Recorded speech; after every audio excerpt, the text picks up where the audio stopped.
Here's why a second Trump term is so important. 2016 was a populist revolution, and ever since, the establishment have been desperate to get their power back. Russia, Mueller, impeachment. The bureaucracy, the establishment media, Democrats, never Trump Republicans, John Bolton with his book. They're desperate to show that Trump was a one-off, short-term event, a historical aberration. We can turn 4 years of Donald Trump into a historical aberration. Historical aberration. Historical aberration. Historical aberration. Amazing he could string two words together consistently. We have to show that Trump's election was not a short-term aberration, but the start of a long-term change to right the wrongs of the establishment's 50 years of failure. Their ideology of open borders, globalism and endless war devastated working people and the American dream. We can't go back to the Democrats or the establishment GOP.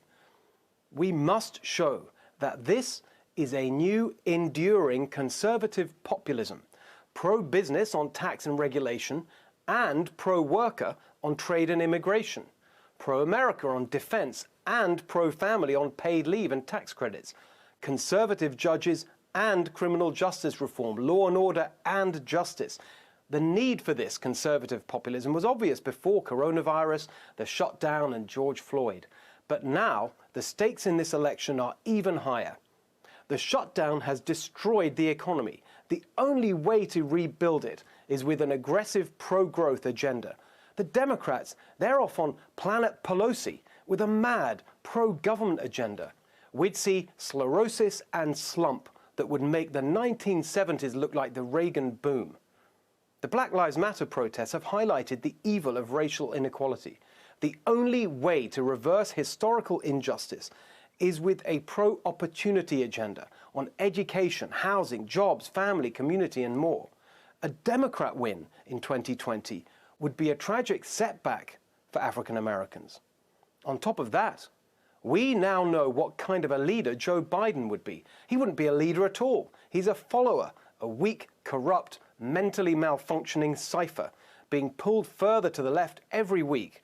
Look at some of the people running his policy groups.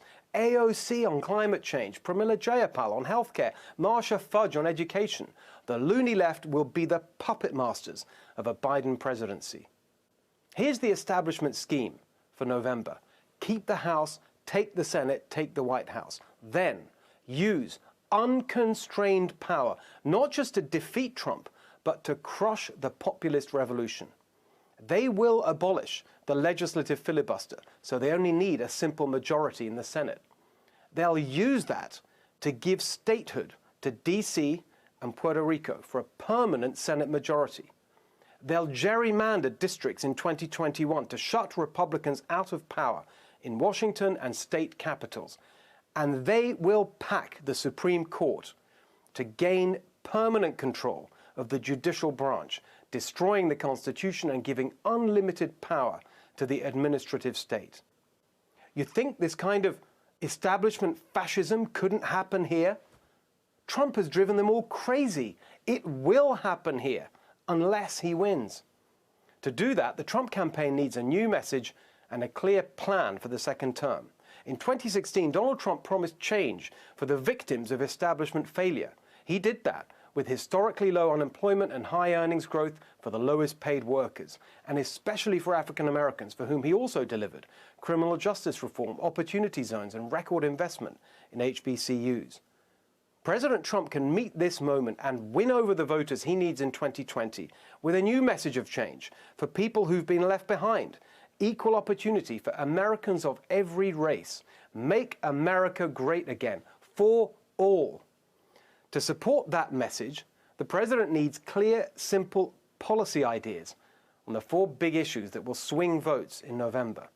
On jobs, the economy and immigration, American workers first. On China, time to bring manufacturing home and decouple our economies. On equalizing opportunity, school choice for black kids. On healthcare, cut costs by publishing prices.